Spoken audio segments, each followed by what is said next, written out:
Hey guys, today I'm going to tell you how to fix secure folder is not opening after update in Samsung Galaxy S22. If you're using Galaxy S22 and you're facing the issue that your secure folder is not opening after update, so let's see some possible fixes for this.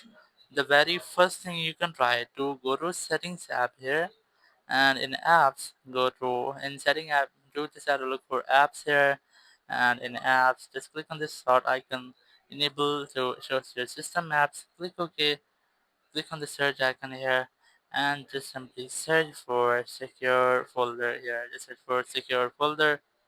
You might get secure folder here, click on it, and in this section go to storage and click on clear cache. You can also try to clear data. It will completely clear all data from your secure folder, and once I've done, now you can easily retry to reuse your secure folder without any issue like this. But if you're still facing the same issue, so there's the only way, just have to scroll down in control center, click on this power icon, click on restart, and just click on this icon again. It will make a restart your phone, and once your phone has been restarted, your issue will be fixed and you will not get this issue again. Thank you very much for watching the video. Until next video, bye bye.